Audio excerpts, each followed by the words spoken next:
BRS రాష్ట్ర కార్యవర్గ సభ్యులు, జిల్లా పార్టీ అధ్యక్షులు, గౌరవనీయులైన ప్రజాప్రతినిధులు, మాజీ ప్రజాప్రతినిధులు, లక్షలాదిగా తరలివచ్చిన ప్రియతమ కార్యకర్తలు, సైకిళ్ల మీద, ఎడ్ల బండ్ల మీద, పాదయాత్ర పథికులుగా అనేక పద్ధతుల్లో అనేక ప్రాంతాల నుంచి ఈ సభకు విచ్చేసిన ప్రతి ఒక్కరికి పేరు పేరున వందనం, శుభాభివందనం. మీ అందరికీ కూడా తెలంగాణ రజతోత్సవ శుభాకాంక్షలు నేను తెలియజేస్తా ఉన్నాను.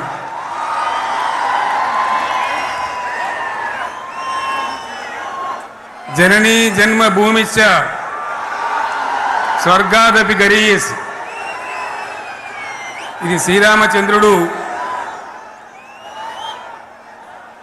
లంక మీద యుద్ధం చేసి రావణ సంహారం చేసి అయోధ్యకు తిరిగి రావాలి అనేటువంటి ఆలోచనలో ఉన్నప్పుడు రాముల వారి సోదరుడు లక్ష్మణుడు సహా ఆయన వెంట ఉన్న చాలామంది పెద్దలు లంక చాలా సువర్ణమయంగా ఉంది, అద్భుతంగా ఉంది, మనం ఇంకా అయోధ్యకు ఎందుకు, ఇక్కడి నుంచే పరిపాలన చేద్దామని అంటారు. దానికి శ్రీరామచంద్రుల వారు ఒప్పుకోలేదు. ఆయన చెప్పిన మాట ఏంటంటే, కన్న తల్లిని జన్మభూమిని మించినటువంటి స్వర్గం ఏది కూడా ఉండదు, కాబట్టి మనం అయోధ్యకే తరలిపోవాలని చెప్పి మళ్ళీ అందరిని తీసుకొని అయోధ్యకు రావడం జరిగింది.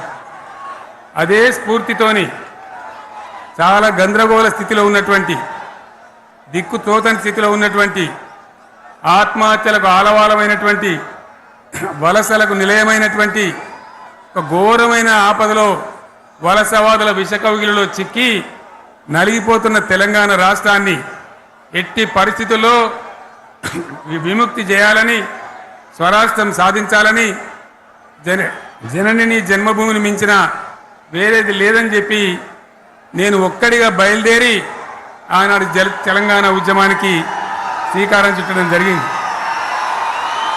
25 ఏళ్ల క్రితం, దయచేసి మీరు గొడవ బంద్ చేయాలి ఏమనుకోవద్దు, సభలో చాలామంది ఉన్నారు, లక్షల మంది ఉన్నారు, మీరు ఆపాలి ప్లీజ్. ఒకటే మాట బంద్ చేయాలి, గొడవ బంద్ చేయాలి, ప్లీజ్ స్టాప్. సో ఆ విధంగా 25 ఏళ్ల నాడు ఎగిరినటువంటి జెండా ఈ గులాబీ జెండా. చాలామంది బంద్ చేయాలి, ఏ బాబు బంద్ చేయాలి బాబు.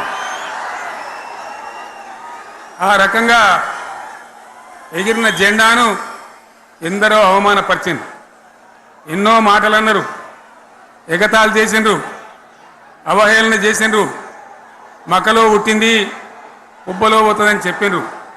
కానీ ఈ జెండా మీ అందరి సహకారంతో, అనేక మంది త్యాగాలతోని, వందలాది మంది ప్రాణ బలిదానాలు కూడా చేయడంతో, అనేక ఉద్యమాలతోని యావత్తు తెలంగాణనే ఒక అద్భుతమైనటువంటి ఉద్యమమై ఎగిసిపడి ఒక సమయం ఎట్లా వచ్చింది, ఒక సమయంలో అంటే తెలంగాణ యావత్తు ఒక పక్కన నిల్చొని బరి గీసి బిడ్డ నా తెలంగాణ అక్కడ పెట్టు అని చెప్పి నిలబడ్డటువంటి సందర్భం మనందరం కూడా సృష్టించినాం.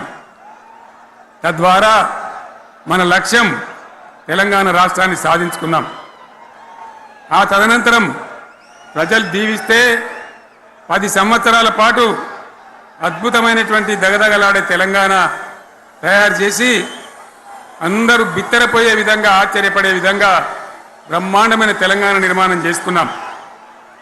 ఆ విధంగా 25 సంవత్సరాల సుదీర్ఘ చరిత్రను ఈరోజు ఈ వరంగల్ గడ్డ మీద మనం జరుపుకుంటా ఉన్నాం, రజతోత్సవ సందర్భంలో జరుపుకుంటా ఉన్నాం. చాలామంది చాలా రకాల ప్రయత్నాలు చేసినారు. ఇక్కడ కూడా ఇప్పుడు కూడా బ్రహ్మాండమైనటువంటి ప్రయత్నాలు చేస్తూ ఉన్నారు. నేను ఒక్కటే మాట చెప్తా ఉన్నా, ఈ గడ్డకు ప్రత్యేకత ఉంది. ఇది రాణి రుద్రమ్మ ఏలిన వీరగడ్డ. సమ్మక్క సారక్కల పోరుగడ్డ, బొమ్మెర పోతన కవితా మాధుర్యం పండించినటువంటి జీవగడ్డ ఈ వరంగల్ నేలకు నేను వందనం చేస్తా ఉన్నాను. మన అమరవీరులకు శిరస్సు వంచి నివాళులు అర్పిస్తా ఉన్నాను. 1969లో మూగబోయిన తెలంగాణ నినాదానికి తిరిగి జీవం పోసింది ఈ గులాబీ జెండాని మీ అందరికీ నేను మనవి చేస్తా ఉన్నాను. ప్రజలు పరిపాలన అప్పగిస్తే విధ్వంసమైన తెలంగాణను వికాసం పథంలో నడిపించింది ఈ తెలంగాణ. దానికి కూడా ఈనాటి కరెక్ట్గా 25 ఏళ్ళు నిండుతా ఉన్నాయి. ఆనాడు కొండా లక్ష్మణ్ బాపూజీ గారు ఆశ్రయం ఇస్తే ఏప్రిల్ 27, 2001న జలదృశ్యంలో టీఆర్ఎస్ ఆవిర్భావం తెలంగాణ చరిత్రనే మలుపు తిప్పిన ఒక మహోజ్వల ఘట్టం. పదవుల కోసమో, కులం కోసమో, మతం కోసమో, వ్యక్తుల కోసమో పుట్టలేదు ఈ గులాబీ జెండా. ఇది తెలంగాణ రాష్ట్ర సాధన కోసం పుట్టింది. పదవీ త్యాగాలతోనే మన తెలంగాణ ప్రస్థానం ప్రారంభమయ్యింది. అది ఫలించి మన సొంత రాష్ట్ర కళ కూడా నెరవేరిందని నేను మనవి చేస్తా ఉన్నా. ఆనాటికి అలుముకున్నటువంటి చీకట్లను పారదోలడానికి, ప్రజల్లో విశ్వాసం కల్పించడానికి, ఆత్మవిశ్వాసాన్ని పెంపొందించడానికి నేను ఒక మాట చెప్పిన ఆ రోజు మీ అందరికీ కూడా గుర్తుండాలి. ఉద్యమం నుంచి వెనక్కి మరలితే, ఉద్యమ జెండాను దించితే నన్ను రాళ్లతో కొట్టి చంపండి అని చెప్పి నేను ఉద్యమాన్ని ప్రారంభించిన విషయం మీ అందరికీ కూడా తెలుసు. ఆ తదనంతరం జరిగినటువంటి స్థానిక పంచాయతీ ఎన్నికల్లో, ఆ తదనంతరం జరిగినటువంటి సిద్దిపేట ఉప ఎన్నికలో ప్రజలు బ్రహ్మాండంగా ప్రాణం పోసి ఊపిరిలిదితే అద్భుతంగా ఉద్యమం ముందుకు పురోగమించిన విషయం మనకు తెలుసు. 60 ఏళ్ల సమైక్య పాలనలో తెలంగాణది ఎంత గోస, ఎంత దుఃఖం, ఎంత వేదన, ఎంత హింస, ఎంత అణిచివేత చూసినామో మనందరికీ కూడా బాగా తెలుసు. గోదావరి కృష్ణనీళ్ళు దక్కకుండా తరలిపోతే తల్లి సనుబాలకు నోచని పిల్లల్లాగా తెలంగాణ బిడ్డలు రోధించారు. కరువుల కాటకాలకు గురయ్యారు. అర్ధరాత్రి కరెంట్లు పెట్టబోయి పాములు గుట్టి, తేలు గుట్టి చాలా భయంకరంగా అనాథల్లాగా చనిపోయినారు. ఆ రకంగా జరుగుతూ ఉంటే ఇక్కడ ఉన్నటువంటి ఆనాడు కాంగ్రెస్లో, టీడీపీలో ఉన్నటువంటి నాయకులు పదవుల కోసం పెదవులు మూసిండ్రు తప్ప ఏనాడు నోరు తీసి కొట్టాడలేదు. గులాబీ జెండా ఎగిరేదాకా కనీసం తెలంగాణ సోయిని కూడా ప్రదర్శించలేకపోయినారు. మీ అందరికీ తెలుసు, తెలంగాణ కోసం అవసరమైన ప్రతి సందర్భంలో పదవులు త్యాగం చేసిన వాళ్ళు బీఆర్ఎస్ బిడ్డలు అని చెప్పి నేను గర్వంగా మనవి చేస్తా ఉన్నా. కానీ పదవుల కోసం తెలంగాణను ఆగం చేసిన వాళ్ళు ఆనాడు ఉన్నటువంటి కాంగ్రెస్ నాయకులు అని చెప్పి కూడా నేను మనవి చేస్తా ఉన్నా.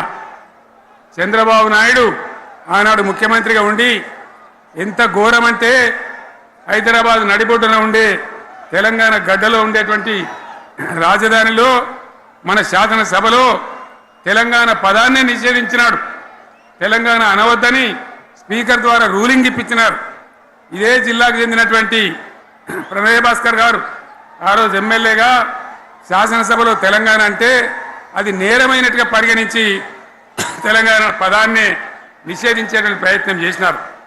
మిత్రులారా, మీకు అందరికీ చరిత్ర తెలుసు. ఆనాడైనా, ఏనాడైనా, ఈవెన్ ఈనాడైనా తెలంగాణకు విలన్ నంబర్ 1 కాంగ్రెస్ పార్టీ అని మనవి చేస్తా ఉన్నా. మనందరికీ కూడా తెలుసు ఆ విషయం. తెలంగాణ హైదరాబాద్ స్టేట్ పేరుతో ఉన్ననాడు ప్రజలు వద్దంటుంటే కూడా బలవంతంగా తెలంగాణను ఆంధ్రాతో కలిపిన వాళ్ళే. ఏందా బాబు, ఏందా పనిలేదా? రెడ్డి ఎవరెవరు పోండి, మీకేం పనిలేదావా? ఈ 10 మంది కాదు కదా, సభ అంతా ఉంది కదా, ఉండండి, కామ్ ఉండండి, డిస్టర్బ్ చేయదు మీరు. అట్లా బలవంతంగా ఆనాడు ఆంధ్రలో విలీనం చేసింది కాంగ్రెస్ పార్టీ, జవహర్లాల్ నెహ్రూ. 69లో ఉద్యమం వస్తే 400 మంది తెలంగాణ బిడ్డలను పిట్టల్లాగా కాల్చి చంపింది ఇందిరాగాంధీ ప్రభుత్వం, ఆనాడు ఉన్నటువంటి కాంగ్రెస్ పరిపాలన.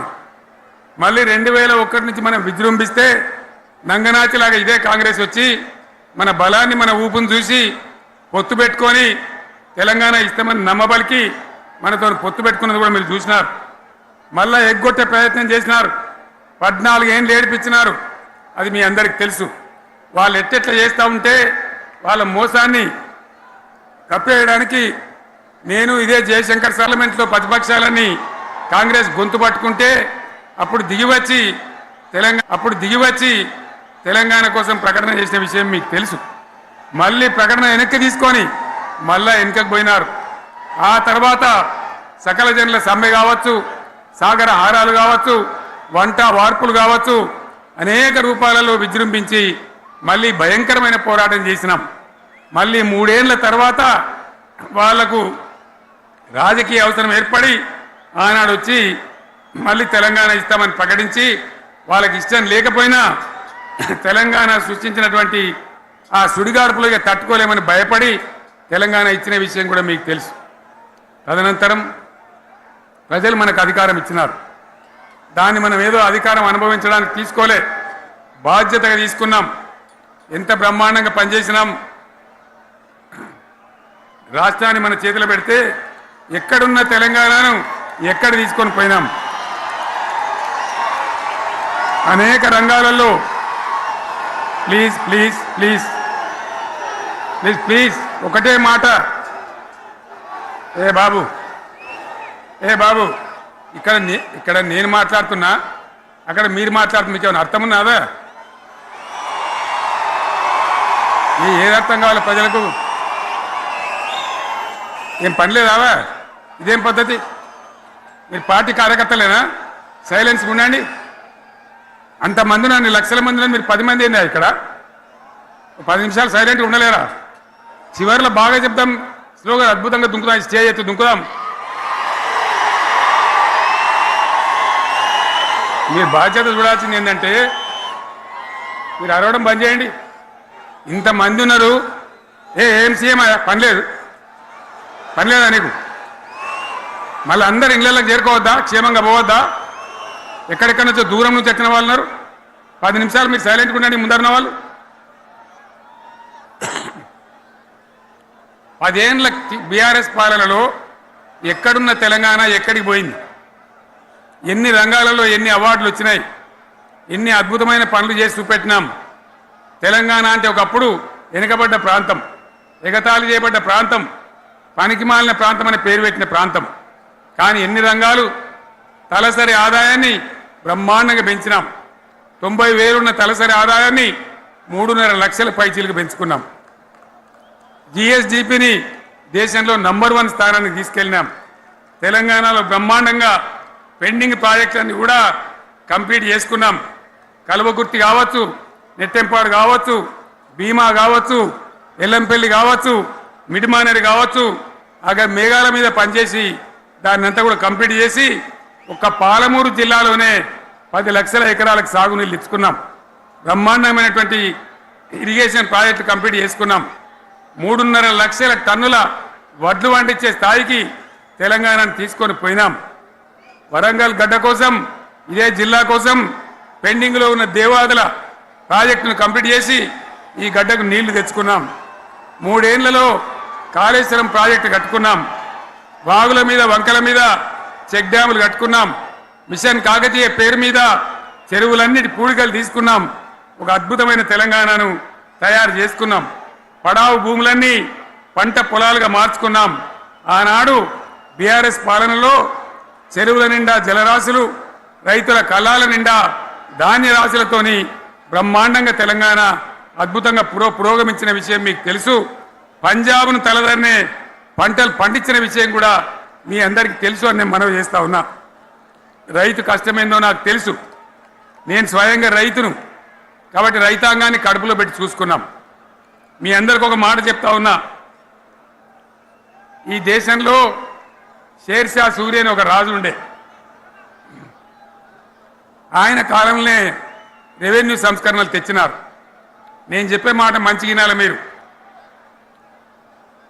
చరిత్ర పొడుగుతో చూస్తే షేర్షా సూరి నుంచి స్వతంత్ర భారతం వచ్చిన తర్వాత ప్రజాస్వామ్య ప్రభుత్వాలు కూడా రైతుల దగ్గర రకరకాల శిస్తులు వసూలు చేసినారు.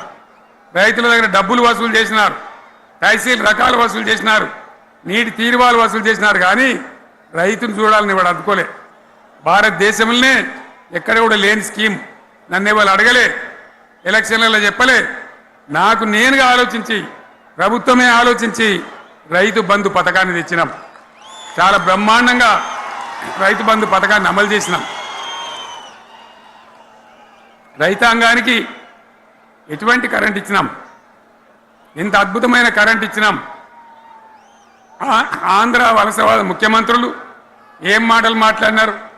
తెలంగాణ వస్తే కారు చీకట్లు అవుతాయి, మీకు కరెంటే రాదు, మీకు పంటలు పండియే రాదని చెప్తే వాళ్ళ నోర్లు మూయించేలాగా ఉత్తమమైనటువంటి ట్రాన్స్ఫార్మర్ కావాలన్నటువంటి, మోటార్లు కావాలన్నటువంటి నాణ్యమైన కరెంటును 24 గంటలు సప్లై చేసినాం. రైతు ఇంట్లో కూర్చుంటే పొలాల కాడ బోర్లు దుంకినాయి.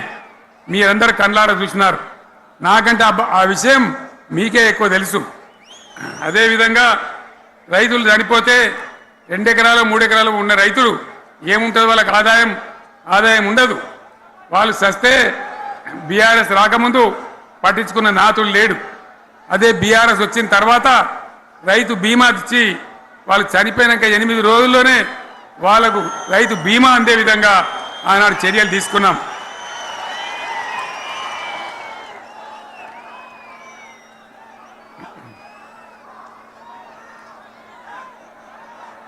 పైసలు ఎంత మంచిగా వచ్చేది, రైతు బంధు డబ్బులు ఏ విధంగా వచ్చేది.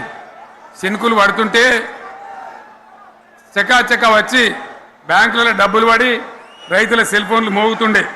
ఆ విధంగా కడుపులో చల్లగదలకుండా రైతాంగానికి రైతు బంధు పథకాన్ని అమలు చేసుకున్నాం. రకరకాల వ్యక్తులు రకరకాల మాటలు మాట్లాడినారు. జై కిసాన్ జై జవాన్ అన్నారు తప్ప వాళ్ళ సంక్షేమం ఏ ప్రభుత్వం కూడా చూడలేదు. అదేవిధంగా ధాన్యం రైతులు పండిస్తే కొన్ని 100 కోట్ల రూపాయలు ప్రభుత్వానికి నష్టం వచ్చినా ఏ విధంగా ధాన్యం కొన్నామో, ధాన్యం ఎంత బాగా కొన్నామో, వడ్లు కొంటే 3-4 రోజులనే డబ్బులు రైతుల ఖాతాలో ఎట్లా చేసినామో అవన్నీ కూడా యావత్ తెలంగాణ ప్రజలకు మీకు తెలుసు. అంతకుముందు మధ్య దళారుల పాలు ఎన్నో రకాల బాధలు, 7,500 కొనుగోలు కేంద్రాలు పెట్టి ధాన్యం ఎట్లా వేసినామో కూడా మీ అందరికీ బాగా తెలుసు. మరి ఇదంతా కూడా బ్రహ్మాండంగా జరిగింది. ఎన్నో పనులు, మిషన్ భగీరథ ఎన్నికల ప్రణాళికలు చెప్పలే, ఓట్ల ప్రచారం అప్పుడు చెప్పలే, గవర్నమెంటే చేసింది. ఇంతింత నల్లబెట్టి ప్రజలకు అందియడం జరిగింది. రైతు బంధు కానీ, రైతు బీమా కానీ, కళ్యాణ లక్ష్మి కానీ, కేసీఆర్ కిట్ కానీ, కంటి వెలుగు లాంటి ప్రోగ్రాం కానీ ఎవరు అడిగిన నన్ను ఎవరు అడగలే. అయినా మా అంతల మేమే మన రాష్ట్రం మన ప్రజలని వాళ్ళని బాగు చేసుకోవాలని చేసినాం. చెరువులలో చేపలు పెంచాలని ఎవరు అడిగిన నన్ను, ఎవరు డిమాండ్ చేసిండ్రు, వాళ్ళకు వృత్తి పని దొరకాలని, మత్స్యకారులను ప్రోత్సహించాలని చెరువులలో చేపలు పెంచినాం. లక్షలాది గొర్రెలను పంపిణీ చేయమని ఎవరు ధర్నా చేయలే, ఎవరు అడగలే. కానీ ప్రభుత్వమే తనంతట తానే బ్రహ్మాండంగా వాళ్ళకు చేయడం జరిగింది. ప్రజల అవసరాలు ఎప్పటికప్పుడు తీర్చినాం. అంతవరకే ఆగలే. పారిశ్రామిక రంగం మీద దృష్టి పెట్టినాం, పెట్టుబడులు ఆకర్షించినాం. సుమారు 20 నుంచి 25 లక్షల మంది పిల్లలకు ఉద్యోగాలు ఇప్పించే ప్రయత్నం చేసినాం. 40 కోట్లు మాత్రం ఉన్న ఐటీ ఎగుమతులు 2.5 లక్షల కోట్లకు పెంచగలిగినాం. ఐటీ రంగంలో 7 లక్షల మందికి ఉద్యోగాలు కొత్తగా వచ్చినాయి. 1000కి పైగా గురుకులాలు పెట్టినాం. పేద ఇండ్ల విద్యార్థులకు ఉత్తమమైనటువంటి చదువును అందించినాం. తెలంగాణలో 3 మెడికల్ కాలేజీలు ఉంటే దాన్ని 33 మెడికల్ కాలేజీలు తీసుకొని పోయినాం. ఈ విధంగా అది ఒకటి మాత్రమే కాదు, బీఆర్ఎస్ టైంలో మత కల్లోలం లేదు, కర్ఫ్యూ లేదు, కల్లోలం లేదు. శాంతి భద్రతలన్నీ కూడా బ్రహ్మాండంగా కాపాడి ప్రతి ఒక్కరిని కూడా కాపాడే బాధ్యత తీసుకొని కడుపులో పెట్టుకొని చూసుకున్నాం. ఇవన్నీ కూడా నా డైలాగులు కాదు, నేను చెప్పే స్టోరీలు కాదు. ఇవన్నీ పార్లమెంట్ వేదికగా కేంద్ర ప్రభుత్వం అనేక సందర్భాల్లో వెల్లడించినటువంటి విషయాలు. Reserve bank of India, comptroller general of India వాళ్ళు వెల్లడించినటువంటి అధికారమైనటువంటి లెక్కలని చెప్పి కూడా నేను మీకు మనవి చేస్తా ఉన్నా. ఇవన్నీ జరిగినాయి.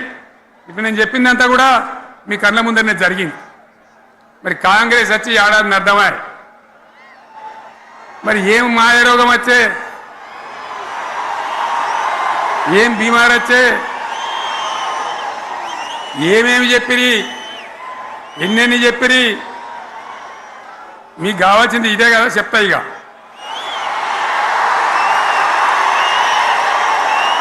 వాళ్ళ కథ చెప్పే ముందు మన కథ కూడా చెప్పాలి కదా ఏమేం మాటలు మాట్లాడినరు అరే మళ్ళీ సీఎం పెట్టిరా భయ్ ఎక్కడికెళ్ళి మోపోయినరా మీరు బుద్ధి లేదా ఆగు ఏమైనా లుబాబీ ఆగు వద్దంటే మళ్ళీ ఏందండి ఇవాళ రాజశేఖర వాళ్ళు అది మనోడేనా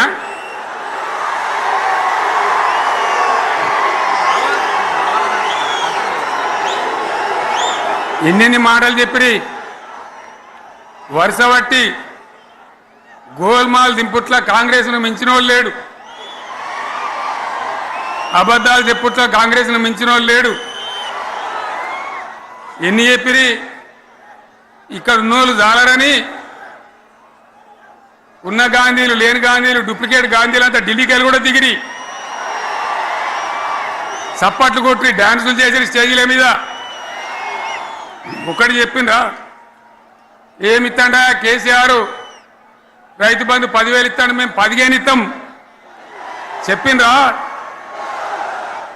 లేదా చెప్పిండ్రా ఇచ్చుడు కాదు చెప్పిండ్రా 10,000కు 15,000 ఇస్తామని అన్నారా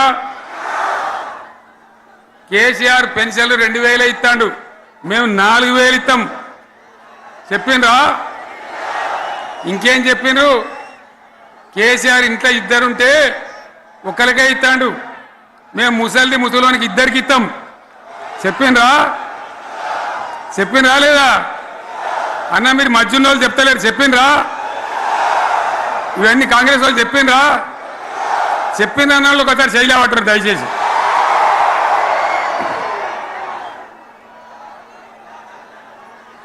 దివ్యాంగులకు కేసీఆర్ 4,000 ఇస్తాడు పెన్షను మేము 6,000 ఇస్తామని అన్నారా ఇక చదువుకునే ఆడిపోరగాళ్ళకు స్కూటీలు కొనిస్తామని కొనిచ్చారా అన్నారైతే అన్నారు కదా విద్యార్థులకేమో విద్యా కార్డు ఇస్తామని 5 లక్షల గ్యారంటీ కార్డు బ్యాంక్ కార్డు ఇస్తామని ఇట్లా ఎన్ని మాటలు చెప్పారు ఇక ఉరుకురి ఒకరినికోడు ఉరుకురి 2 లక్షల లోన్ తెచ్చుకొని డిసెంబర్ 9 నాడే కథం ఒక కలంపోడుతోనే కథం అన్నరా మరి చేసిండ్రా చెయ్యలే ఇక వడ్లు కొంటే ఒక వడ్లు కాదు ఆనాడు మనమే కొనుగోలు కేంద్రాలు పెట్టి కనీసం మద్దతు ధర వచ్చేటట్టుగా మొలకొచ్చినా తడిసిపోయినా రంగు మారినా రైతులు కాబట్టి మన బిడ్డలు కాబట్టి గవర్నమెంట్కు 500 కోట్లు నష్టం వచ్చినా సరే మొత్తం కొనురు రాని నేను చెప్పినా కొనిపించిన బాధ కాలే వాళ్ళేం చెప్పినారు పబ్లిక్ను బోల్తా కొట్టేయడానికి మేము కింటాలకు 500 బోనస్ ఇస్తాం మక్కలకి ఇస్తాం వడ్లకి ఇస్తాం ప్రతి పంటకి ఇస్తాం చెప్పిండ్రా ఇటువంటివి చెప్పుడే కాదు వీటితోని ఇంకొక 420 హామీలు చెప్పారు వాళ్ళ నోటికి మొక్కాలి కళ్యాణ లక్ష్మి కేసీఆర్ ₹1,00,000 ఇస్తాడు మేము వస్తే తులం బంగారం కూడా కల్పిస్తామని అన్నారా ఏమన్నా నత్తందా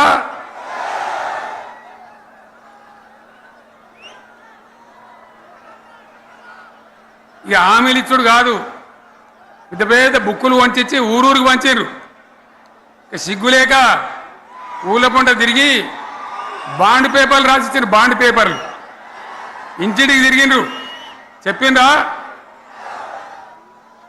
చాలా మంది అడిగిండ్రు మరి మీరు అడ్డగోలు చెప్తున్నారు అడ్డం పొడుగు చెప్తున్నారు ఎటువంటి అడ్డ చెప్తున్నారు యాడికెళ్ళి ఇస్తారా భయ అని అడిగిండ్రు పేపర్ వాళ్ళు అడిగిండ్రు ఇప్పుడు ఆర్థిక మంత్రి ఉన్నాయన టీవీలలో చెప్పిన ఆయన ఇస్తాం చేసి చూపిస్తాం మాది పేద పార్టీ 120 ఏళ్ళ అనుభవం ఉన్న పార్టీ మమ్మల్ని మించిన సిపాయిలు లేరు అని ఒకటి జబ్బలు తెరిచే ఒకటి మెడలు తెరిచే డైలాగులు కొట్టి మేము ఇచ్చేస్తామన్నారు. ఇచ్చిండ్రా? ఇయ్యలే. రుణమాఫీ చేయలే. మధ్యలో పార్లమెంట్ ఎలక్షన్లు వచ్చినాయి. అప్పుడు నాకు కాలు ఇరిగింది. మెంటుకుంటున్నాం మళ్ళీ నేను బయలుదేరిన. ఆ దెబ్బకి ఏం చేసిండ్రు? తెలంగాణలో ఎన్ని దేవుళ్ళు ఉన్నాయో అన్ని దేవుళ్ళ మీద ఒట్లు పెట్టుకున్నారు. పెట్టిండ్రా? బహిరంగ సభలలో ఆడిడ కూడా కాదు. ఇన్ని మాటలు చెప్పి ప్రజల్ని ఏమార్చింది. ఒక ఉచిత బస్ అని పెడితే అది జుట్లు పట్టుకొని కొట్టుకుందానికి మనకత్తాను తప్ప ఏమనికి ఉపయోగపడ్డది లేదు. ఆ మహిళలే అంటారు మాకు ఎందుకు ఉచిత బస్ దరిద్రం, మాకు అవసరమే లేదు అంటాను. అటువంటి ఒక్క పథకం పెట్టి ఇక ఇప్పుడు మళ్ళీ పెద్ద నోరు పెట్టుకొని వాళ్ళే మాట్లాడతారు. అంటే అంటే మాట్లాడతారు, అబద్ధాలు చెప్తారు. మాట్లాడితే బీఆర్ఎస్ వాళ్ళ మీద నింద, మాట్లాడితే కేసీఆర్ మీద నింద. ఇది ఒక అలవాటు చేసుకొని ఎవరికి నోరుంటే వాంతే లెక్క అనే పద్ధతిలో అడ్డమైన మాటలు మాట్లాడుతూ చాలా ఘోరంగా మోసం చేస్తూ ఉన్నారు. ఎట్లున్నదంటే కాంగ్రెస్ వాళ్ళు చెప్పింది చాలా సిపాయిలం, మా అంత సిపాయి లేడంటే జనం నమ్మితిమి, ఆశపడ్డాం కదా, నమ్మి బోల్తా పడ్డాం కదా, గల్లంత అయినాం కదా. ఒక ఊళ్ళే మొలక నాట్లేసే టైం వస్తే అలుకుడు చేస్తాను, బట్టలుతాను. మొలకకు అలుకుడు చేస్తాం కదా, తుకాలు పోయేమా. పెద్ద మొగోడని కొన్ని పిలిచిరట. మొగోడని మొలకలుస్తానికి పిలిస్తే ఎలుక పిల్లని చూసి ఎల్లంకర పడ్డాడు. ఇక మా అంత సిపాయిలు లేరు, మేము తెచ్చే ఇస్తాం, 6 సందమామలు పెడతాం, 7 సూర్యులు పెడతాం అని నమ్మబలికి ప్రజలను దగా చేసి మంచిగున్న తెలంగాణ నాగం పట్టించి ఓట్లు వేయించుకొని ప్రజలను మోసం చేసిండ్రు, దగా చేసిండ్రు. ఈ మాట నిజం, మీ అందరికి తెలుసు. ఇవాళ ఏం మాట్లాడతారు? మమ్మల్ని ఎవరు నమ్ముతలేడు, మాకు అప్పు ఊడతలేదు, యాడికెళ్ళి తెచ్చియాలి అని ఇప్పుడు మాట్లాడుతున్నాం. అప్పుడేమో మాకు అపారమైన అనుభవం ఉంది, మేము చేస్తామన్నారు. ఒక్క మాట చెప్తున్నాం మిత్రులారా, ఇక్కడ నోళ్ళం మనమే కాదు, నా ప్రసంగం టీవీలలో వినేటువంటి కోటాను మందికి కూడా నేను మనవి చేస్తా ఉన్నా. ఇంత మోసం ఉంటుందా? ఇంత దగా ఉంటుందా? ఓట్లయితే రాని అవతల పడదామని ముచ్చట్నా? ఎంతవరకు ఇది కరెక్టు? తెలంగాణ ఎంత మంచిగా పోయేది, ఇప్పుడు బొందలు పడగొట్టినరా? ఎంత ఘోరమైనటువంటి ఫలితం మనం చూస్తున్నాం. ఇవాళ ఏం జరుగుతూ ఉంది? మళ్ళీ అన్ని మోపైనాయి. ఇక దుకాణం పెడతామన్నారు, లొల్లు పెట్టిండ్రు, బొబ్బ పెట్టిండ్రు. ఇక ఓట్లయినాక ఎత్తడు, తవ్వడు, మోయాడు. బాయి పడతాం జోరుగా చెప్తే 6 నెలల ఏమయ్యారంటే ఇక ఆయనతో రేపు అవుతుంది, ఎల్లుండి అవుతుంది, సంక్రాంతికి అవుతుంది, దీపావళికి అవుతుంది, మార్చి 31కి అవుతుంది. మార్చి 31 లేదు, మన్ను లేదు, ఏది కూడా చేసింది లేదు. మొత్తం ఆర్థిక పరిస్థితిని దెబ్బతీసింది. తెలివి తక్కువ పనితోని, అవివేకం వల్ల, అజ్ఞానం వల్ల పరిపాలన చేయరాక సర్వనాశనం చేసింది. రాష్ట్ర ఆర్థిక పరిస్థితి ఎంత మంచిగా ఉండే, ఎంత బాగా పోతా ఉండే. మేము కష్టపడి కడుపు కట్టుకొని నోరు కట్టుకొని సంవత్సరానికి 10 నుంచి 15 వేల కోట్ల ఆదాయం పెంచినాం. అనేక రివ్యూ మీటింగులు చేసినాం. ఎంత బాగా తీసుకొని పోయినాం, తెలంగాణను ఎట్లా తయారు చేసినాం, ఆ విధంగా తీసుకొని పోయినాం. ఇవాళ ఒక్క మాట మీరు అందరూ ఆలోచన చేయాలి. ఇక్కడ ఉన్నవాళ్ళు కానీ నా మనసు బాధ అవుతుంది, నా మనసు కాలుతుంది, ఇబ్బంది అవుతుంది. నా కళ్ళ ముందటనే తెలంగాణ ఇట్లా కావడం నాకు దుఃఖం కలిగిస్తూ ఉంది. నేను ఆవేదనతో చెప్తున్నా ఈ మాట. ఒక్క మాట మీరు అందరూ ఆలోచన చేయండి. తెలంగాణలో భూముల ధరలు ఎట్లుండే? కేసీఆర్ ముఖ్యమంత్రి ఉన్నప్పుడు, బీఆర్ఎస్ రాజ్యం చేసినప్పుడు భూముల ధరలు ఎట్లుండే? ఆనాడు కొనేటోళ్ళు ఎక్కువ ఉండిరి, అమ్మేటోళ్ళు తక్కువ ఉండిరి. ఇవాళ ఆపదకి అమ్ముకుందామంటే భూములు కొనేటోడు ఉన్నాడా? అడుగుతున్నా భూముల ధరలు ఎక్కడికి పోయినాయి? ఎవరికన్నా 5 ఎకరాలు డాంబర్ రోడ్డు పక్కకుంటే నేను 5 కోట్ల మనిషిని, నేను కోటీశ్వరుని ధైర్యంలో రైతులు ఉండరు. ఇవాళ అడిగేటోడు ఉన్నదా? ఒక్కటే ఏడాదిలో గింత గల్లంత అవుతుందా? కేసీఆర్ పక్కకు పోగానే ఇంత ఆగమవుతుందా? ఇంకో మాట నేను అడుగుతా ఉన్నా. కరెంటును 35 ఏళ్ళు బాధపడ్డాం, నా బావి కాడ కూడా మోటార్లు కాలిని. బీఆర్ఎస్ వచ్చినాక నేను ముఖ్యమంత్రి అయినాక ఒక్కటే ఏడాది బావులా దాన్ని చక్కగా చేసి 24 గంటల కరెంట్ ఇయ్యలే, నడవలే. రెప్పపాటు కూడా కరెంటు పోకుండా 24 గంటల కరెంటు తేలేదా? మరి మా అంత సిపాయిలు లేరంటే కేసీఆర్ మంచిగా ఇచ్చిన కరెంటు మీకెందుకు ఇయ్యే శాతం అయితే లేదు అని చెప్పి నేను అడుగుతా ఉన్నా. తెలంగాణ ప్రజల పక్షాన్ని అడుగుతా ఉన్నా. ఎందుకు ఇలా ప్రజల గోస ఉంచుకుంటా ఉన్నారు? మళ్ళా మోటార్లు కాలుతున్నాయి, ట్రాన్స్ఫార్మర్లు కాలుతున్నాయి, లంచాలు పెరుగుతున్నాయి. అది శాతం అయితే లేదా?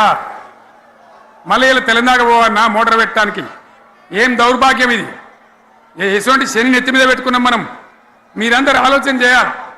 భూముల ధరలు ఎటుపోయినాయి, కరెంట్ ఎక్కడ ఎవడెత్తుకపోయా?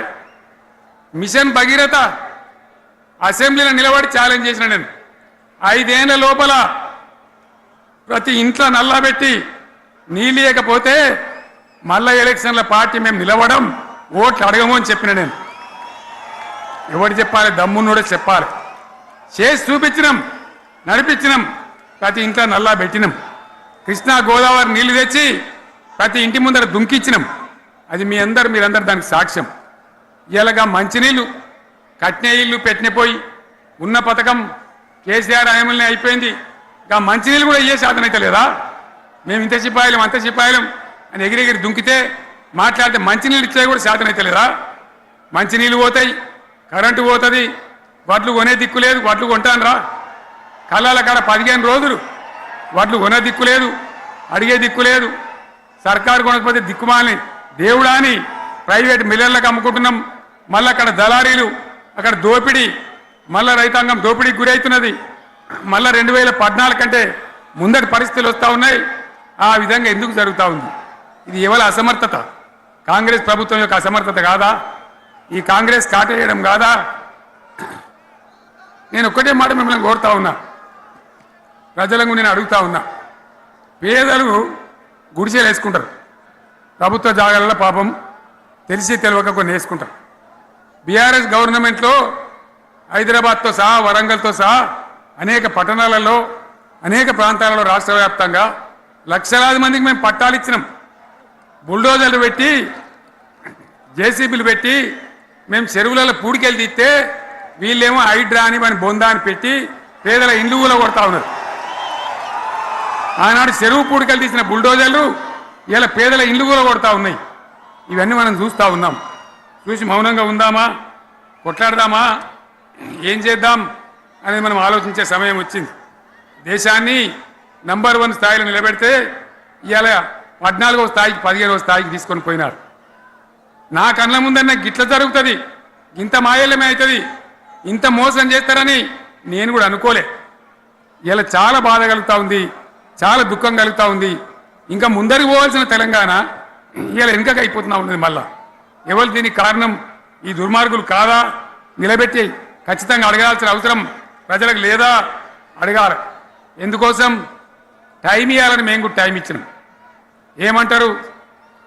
మీకేసినట్టు మాకేసినరా ఓట్లు, మాకు ఏడాదైనా టైం ఇయ్యరా, ఏడాది అర్థమైన టైం ఇయ్యరా, మీకు కన్నేరురా అని అంటారు. కాబట్టి నేను నోరు తెరవలే, బయటికి రాలే. కృష్ణా జలాల మీద గడబడి జరిగితే ఒక్కసారి అక్కడ నాయకులు తీరకపోతే నల్లగొండలో పోయి ఒక గర్జన చేసి వచ్చినా కానీ నేను ఎక్కడ బయటికి రాలే, మాట్లాడలే. కానీ ఏడాది అర్థం అయిపోయింది, ఇంకేం పాడైంది? పువ్వు పుట్టంగానే పరిమళిస్తుంది అన్నట్టు ప్రభుత్వం కథ తెలియదా? ఇంకేమున్నా వీళ్ళకి టైం ఎక్కడిది? వీళ్ళు ఏం చేస్తారు? చివరి 6 నెలలు అయితే ఎలక్షన్ అయినాయి. వీనికి ఉన్న టైమే 2.5 ఏళ్ళు. ఈ 2.5 ఏళ్ళలో వీళ్ళు చేస్తారు, మనం బతికి ముందర పడతామా? అందుకోసం ప్రజానీకం, మేధావులు, తెలంగాణ ప్రజలు దయచేసి అందరూ ఆలోచన చేయాలి. ప్రతిభానులు కూడా ఆలోచన చేసి దీనికి పరిష్కారం ఏందో కనుక్కోవాలి. మేధావితో పనిచేయాలి, ఆవేశంతో కాదు. ఆవేశంతో మనం నినాదాలు ఇస్తే కాదు, ముళ్ళును ముళ్ళుతోనే తీయాల. యాడ ఒడగొడుతున్నామో గాన్నే వెతకాలి, ఎక్కడ జారిపోయిందో ఆన్నే మళ్ళీ దొరకబట్టాలి. ఆ నైపుణ్యం, ఆ స్థాయి ఇలా రావాలి.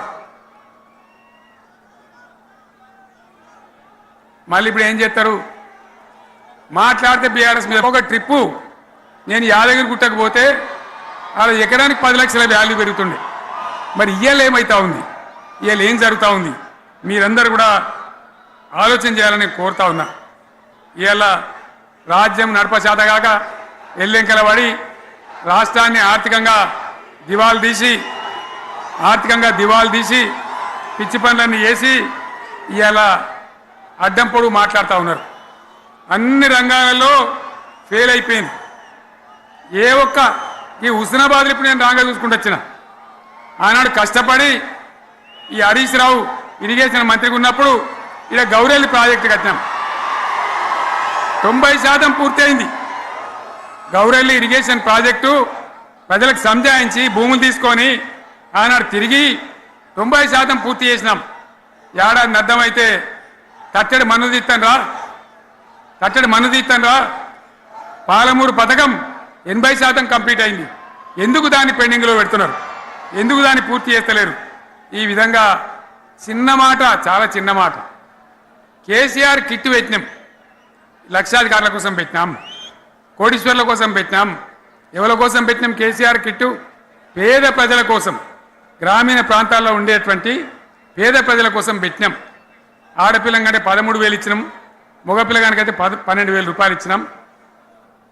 ఆ వాహనాలు పెట్టి, అమ్మఒడి వాహనాలు పెట్టి వాళ్ళని తీసుకెళ్ళి ప్రసవాలు చేయించి వాళ్ళకి మందులు ఇచ్చి ఫ్రీగా ఉచితంగా చేసి బ్రహ్మాండంగా ప్రసవం చేయించి మళ్ళీ ఇంటికాడ దించినాం. గది బంద్ చేస్తారా ఎవరన్నా? ఎందుకు బంద్ చేయాలి? ముఖ్యమంత్రులుగా పనిచేసే వాళ్ళకు గాంభీర్యం ఉండాలి, ధైర్యం ఉండాలి. రాజశేఖర రెడ్డి అనే ముఖ్యమంత్రి ఉండే, నేను చెప్తా ఉన్నా మీ ముందు ఇయ్యాలి. ఆయన ఆరోగ్యశ్రీ అని ఒక పథకం తెచ్చిండు. నేను ముఖ్యమంత్రి అయిన తర్వాత అడిగిన, హెల్త్ డిపార్ట్మెంట్ని పిలిచి అడిగిన, ఇది ఏం పథకమయ్యా బాగుందా అంటే, సార్ మంచిగుంది, ప్రజలకు లాభం అవుతుందని చెప్పింది. నేను చెప్పిన ఆ పథకాన్ని అట్లే పెట్టండి, ఆ పథకాన్ని మార్చకండి, ఆ పథకం అట్లే ఉండాలని చెప్పిన. అక్కడ చెప్పడం కాదు, నేను అసెంబ్లీలో చెప్పిన, ఇది మా స్కీమ్ కాదు, కాంగ్రెస్ గవర్నమెంట్ ప్రారంభించింది, దాని పేరు కూడా మేము మారుస్తలేం, కానీ కొనసాగించాలని చెప్పినాం, కొనసాగించినాం. అది మీ అందరికి తెలుసు. ఇలా వీళ్ళు కేసీఆర్ ఆనవాళ్ళు లేకుండా చేస్తాం, కేసీఆర్ ముచ్చట లేకుండా చేస్తారా? ఇవాళ మనం కూడా సభ పెట్టుకుంటే ఎన్ని అడ్డంకులు దానికి. ప్రైవేట్ స్కూళ్ళు బస్సులు ఇస్తే వాళ్ళకు నోటీసులు ఇవ్వడం, అడుగడుగున ఆర్టీఏ అధికారులను పెట్టి పోలీసులను పెట్టి ట్రాఫిక్లు జామ్ చేయడం. ఇప్పుడు కూడా సభకు రావాల్సిన వాళ్ళు 1,50,000 మంది బయటనే ఆగిపోయింది. ఇటు హనుమకొండ దిక్కు, అటు హుజరాబాద్ దిక్కు, ఇటు సిద్దిపేట దిక్కు 3 రోడ్ల మీద కూడా జాములున్నాయి. నేను అడిగిన నాయకులు ఏందే అంటే, ఇబ్బంది అవుతుంది సార్, రానిత్తలేరు, మధ్యలో ఇబ్బందులు కలిగిస్తున్నారు, కొన్ని లారీలు తెచ్చి అడ్డం పెట్టాను పనికిమాలని అని చెప్పి జామ్ అయిపోయి అక్కడనే ఆగిపోయింది. నేను అన్న ఇంకో అర్ధగంట ఆగి మాట్లాడదామంటే మా వాళ్ళంతా ఉండి, లేదు మనోళ్ళు దూరం పోవాలి, ఇక రానోళ్ళు ఎట్లా అందరూ మనం మాట్లాడి సభ ముగించాలని చెప్తే నేను వేదిక మీదకి వచ్చిన. ఇన్ని అడ్డంకులు, ఇంత కడుపు ఆపుతారా? బీఆర్ఎస్ సభలను ఆపుతారా? ఈ ప్రపంచనాన్ని ఎవడాపుతాడు? ఆగబడితే ఆగుతుందా? నేను ఒక్క మాట పోలీసు మిత్రులకు మనవి చేస్తా ఉన్నా. ప్రజాస్వామ్యంలో ప్రజలకు అడిగే హక్కు ఉంటుంది, తప్పకుండా అడుగుతారు ప్రజలు. ఈ అడిగే హక్కును సోషల్ మీడియాలో బీఆర్ఎస్కు సోషల్ మీడియా వారియర్స్ ఉన్నారు, వాళ్ళు బ్రహ్మాండంగా పనిచేస్తున్నారు, ఖచ్చితంగా అడుగుతున్నారు ప్రజల తరఫున.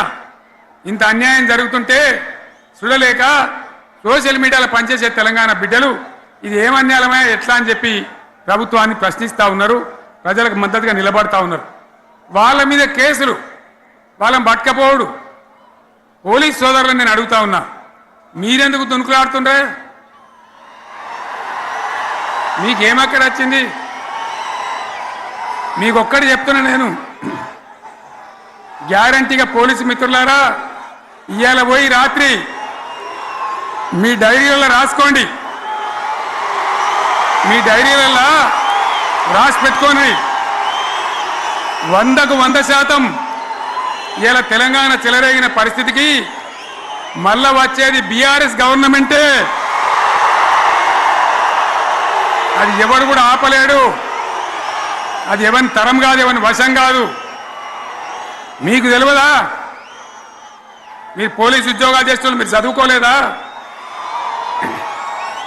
మీకు కూడా విజ్ఞానం ఉంది కదా? వీళ్ళు దొంగ వాగ్దానాలు చేయలేదా? ప్రజలను మోసం చేయలేదా? ప్రజాస్వామ్యంలో ప్రజలకు అడిగే హక్కు లేదా? మీరెందుకు కేసులు పెడుతున్నారు? నాకు అర్థం కాదు. మీరెందుకు దునుకులాడుతున్నారు? మీరెందుకు బలైతారు? రేపు మీకు రాజకీయాలు ఎందుకు? మీ డ్యూటీ మీరు చేయండి. మేము బీఆర్ఎస్ ఎప్పుడు శాసనాన్ని ఉల్లంఘించం, చట్టాలను ఉల్లంఘించం. అయినా నేను ఒక్క మాట మళ్ళీ చెప్తా ఉన్నా, మీకు ఆల్రెడీ చెప్తా ఉన్నారు పార్టీ నుంచి, ఎక్కడ ఎవరిని మీ మీద అన్యాయం కేసులు పెట్టినా మన టీఆర్ఎస్ లీగల్ సెల్ వీరులు ఉన్నారు, మీరు భయపడే అవసరం లేదు. న్యాయస్థానాలని అక్కడ పోరాటం చేద్దాం. మీకు అండగా కేసీఆర్ ఉంటాడు, బీఆర్ఎస్ ఉంటుంది, అందరం ఉంటాం. ఇక ఈడికెళ్ళి నేను కూడా ఊకోను, నేను బయలుదేరతా. యాందాకైనా మంచిదే. ఎవరెవరి సంగతి ఏందో, ఎవరైనా లెక్కేందో అన్ని కూడా లెక్కలు తీద్దామని మనవి చేస్తా ఉన్నా. ఈ రకంగా మనం ముందుకు పోవాలి. ఒక్క మాటలను ఉన్నదా? ఇవాళ ఈ ప్రభుత్వం, ఈ కాంగ్రెస్ నయవంచక ప్రభుత్వం సంక్షేమంలో ఫెయిల్, మంచినీళ్ళలో ఫెయిల్, పొలాలకు నీళ్ళు ఇవ్వడంలో, సాగు నీళ్లలో ఫెయిల్, కరెంటు సరఫరాలో ఫెయిల్, రైతు బంధులో ఫెయిల్, విత్తనాలు ఎరువులు సరఫరాలో ఫెయిలేనా? ధాన్యం కొనుగోళ్లలో ఫెయిల్, పల్లెలు పట్టణాల అభివృద్ధిలో ఫెయిల్, భూముల ధరలు పెంచడంలో ఫెయిల్. మరి దేంట్లో పాస్ అయిండు?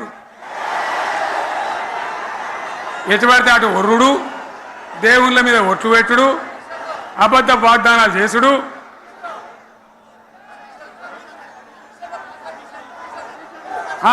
కమిషన్ అట 20-30% కమిషన్లు తీసుకున్నాడు, సంచులు నింపుడు, సంచులు మోసుడు. అంతేనా? కరెక్టేనా ఈ మాట? అన్నా కరెక్టేనా? నేను చెప్పి అన్ని ఫెయిల్ అయిందా ఈ ప్రభుత్వం? నిజమైతే ఒకసారి చేతులు లేవటరు దయచేసి. స్టేజ్ మీద లేవటరా? ఫెయిలేనా? ఈ మాట 20% 30% కమిషన్లని నేను అంటలేను. ఎవరన్నారు? స్వయంగా ఆర్థిక మంత్రి ఛాంబర్కు పోయి 200 మంది కాంట్రాక్టర్లు వాళ్ళు లొల్లిపెట్టి మమ్మల్ని 20-30% కమిషన్ అడుగుతుండ్రు, ఇది ఏమన్యాయం అని చెప్పి సెక్రటేరియట్లో చెప్పిన మాట నేను చెప్తా ఉన్నా. ఈ విధంగా మాజీ సర్పంచులు పాపం వాళ్ళు పనిచేసిన మా బిల్లులు ఇమ్మనంటే వాళ్ళ గోస ఉంచుకుంటా ఉన్నారు. వాళ్ళేం పాపం చేసిండ్రు? ఈ విధంగా ఘోరం. ఇంకా ఈ అందానికి ఏం మాట్లాడతారు? కేసీఆర్ నువ్వు రా అసెంబ్లీకి, నీ కాయగూరకుడు ముచ్చట్లు తింటానికా? పిల్లలు అడిగితేనే మీరు జవాబు చెప్తలేరు. ఉన్నట్టు నిలబెడితే ఆ ఆర్థిక మంత్రి అసెంబ్లీలో లేచి 20% కమిషన్ తీసుకోవడానికి కేటీఆర్ మాట్లాడితే ఆయన లేచి భుజాలు తడుముకుంటాడు. నీకెందుకయ్యా బాధ? నువ్వు తీసుకుంటేనే నీకు బాధ ఉండాలి కదా. లేచి పేదలు ఉల్లి పెడతా ఉన్నాడు ఆయన అసెంబ్లీలో. ఈ విధంగా చాలా గందరగోళంగా, అవివేకంతో, అజ్ఞానంతో చాలా ఘోరం చేసి అడ్డమైన మాటలని చెప్పింది. దాంతో మనం కూడా గోల్మాలైపోయినాం. తీర్థం పోదాం తిమ్మక్క అంటే వాడు గుల్లే, మనం సల్లే. ఆ గతికి తెచ్చింది ఇలా ప్రజల గతి. మరి మనం కూడా, ప్రజలు కూడా ఆలోచన చేయాలి. ఆవేశం కాదు. గాడిదలకు గడ్డేసి బలరకు పాల్పడితే వస్తాయా? మరి ఇప్పుడు ఏం చేయాలో ఆలోచించాలి. ఓ తమ్ముడు అన్నాడు హైదరాబాద్లో, ఆయన ఇల్లు కూడా కొడితే, కేసీఆర్ అన్నా యాడున్నావు, నువ్వు రావాలి. కత్తి వాంచేతలు పడితే యుద్ధం నన్ను చేయమని పడుతుంది. అంతేనా? ఇది కూడా విచారించాలి ప్రజలు. మీకు అర్థం కావాలని నేను చెప్తా ఉన్నా. అందుకే ఓడగొట్టుకున్న కాడనే వెతుక్కోవాలి. మీ వెంట బీఆర్ఎస్ ఉంటుంది, మీ వెంట కేసీఆర్ ఉంటాడు. 100% మళ్ళా తెలంగాణ విజయం సాధించాలి, గులాబీ జెండా ఎగిరేయాలి, అద్భుతమైన తెలంగాణను మళ్ళీ సాధించాలి.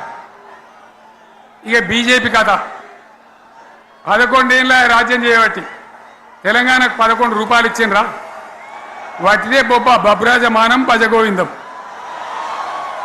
శుష్కప్రియాలు శూన్యాస్తాలు తప్ప ఏమి ఇయ్యలే. 157 కాలేజీలు పెడితే మెడికల్ కాలేజీలు ఒక్కటన్నా తెలంగాణకి ఇచ్చిండ్రా? ఒక ప్రాజెక్ట్ కన్నా జాతీయ హోదా ఇచ్చిండ్రా?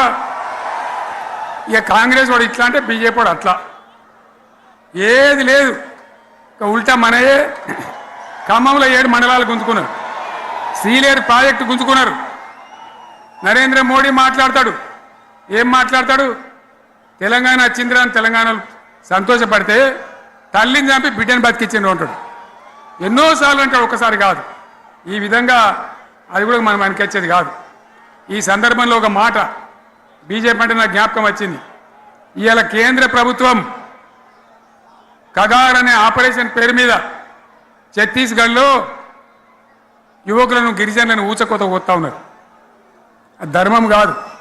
వీళ్ళు ఏమవుతున్నది? నక్సలైట్లు ప్రతిపాదన పెడుతున్నారు, మేము ప్రభుత్వం దగ్గరకు వచ్చి చర్చలు చేయడానికి సిద్ధంగా ఉన్నాము అంటున్నారు. నేను కోరుతా ఉన్న కేంద్ర ప్రభుత్వాన్ని, బలమున్నది కదా అని చంపుకుంటా పోవుడు కాదు, అది ప్రజాస్వామ్యం కాదు. ఆపరేషన్ కగార్ వెంటనే ఆపేయండి. వాళ్ళని పిలిచి, ఆ నక్సలైట్లను పిలిచి డెమోక్రటిక్ స్పేస్ ఇచ్చి చర్చలు జరపండి. వాళ్ళు ఏం మాట్లాడతారో చూడండి. అది కూడా నల్లనా తెల్లనా దేశం ముందరికి రాని. కానీ అట్లా కాదు, మొత్తం ఏరి పారెత్తాం, కోసి పారెత్తాం, నరికి పారెత్తాం అంటే మిలిటరీ ఉన్నది మీ దగ్గర కొడతారు. కానీ ప్రజాస్వామ్యం అనిపించుకోదు. ఈ మాట ఢిల్లీకి ఉత్తరం పంపిద్దామా? పంపిద్దామా? మీరందరూ సపోర్ట్లు కొడితే తీర్మానంగా భావించి దాన్ని కేంద్రానికి పంపిద్దాం.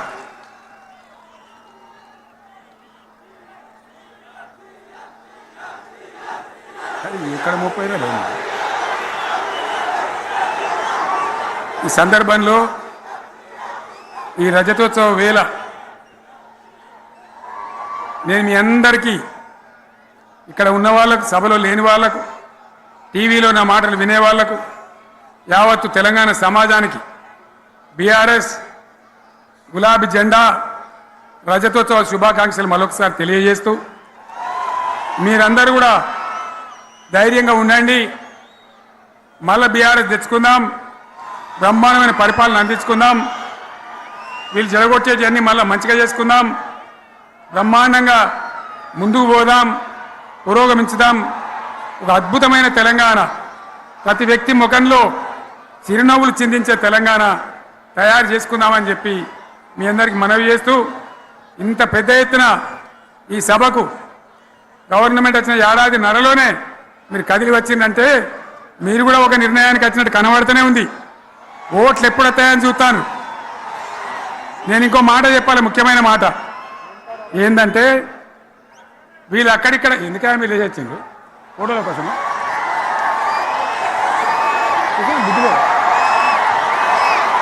ఒక మాట చెప్పాలి, ఏంటిది? ప్రభాకర్ రెడ్డి అని మా ఎమ్మెల్యే ఉన్నాడు, దుబ్బాక ఎమ్మెల్యే. ఆయనతో ఎవరో హైదరాబాద్లో మాట్లాడితే, అన్న ఇంకా 3 ఏళ్ళు భరించాను ఈ గవర్నమెంటు అని మాట్లాడింది. ఆయన మాట చెప్పిండు విలేకరులు. అలా చూసారా మా గవర్నమెంట్ పడగొడతారట. మేమెందుకు పడగొడతాం రా భయ్? మాకేమైనా కాల్చేరు గులగుల పెట్టినాయా? మేమా కిరికిరి పని చెయ్యం బిడ్డ. మీరే ఉండాలి. ఓట్లు తీసుకున్నారు, చక్కగా పని చేయకపోతే మీ ఈపులు ప్రజలే సాఫ్ చేస్తారు, అంతే కదా. మేము పడగొట్టాం, మీ గవర్నమెంట్ పడగొట్టాం. ఎందుకంటే మీ సంగతి ఏందో మా సంగతి ఏందో ప్రజలకు పూర్తిగా అర్థం కావాలి. గులాబీ సైనికులకు నాది ఒక్కటే మాట, మనం ఏనాడు మనం పుట్టిందే పదవులు త్యాగం చేసి, పుట్టిందే రాష్ట్ర సాధన కోసం, స్వార్థం కోసం మనం పనిచేయలే.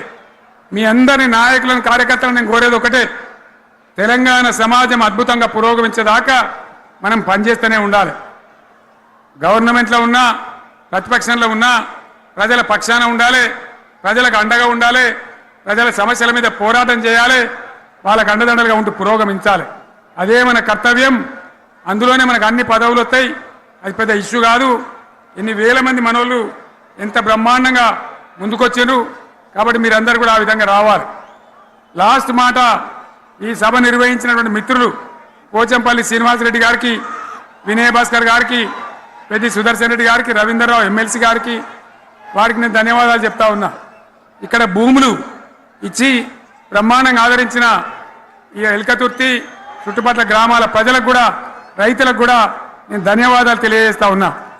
ఈ రజతోత్సవ శుభాకాంక్షలు మీ అందరికీ మరొకసారి తెలియజేస్తూ నేను మీరు సెలవు తీసుకుంటా ఉన్నా. జై తెలంగాణ, జై తెలంగాణ, జై తెలంగాణ. ధన్యవాదాలు. ఇక ఇప్పుడు లొలిపెట్టరా బాగా లొలిపెట్టారు.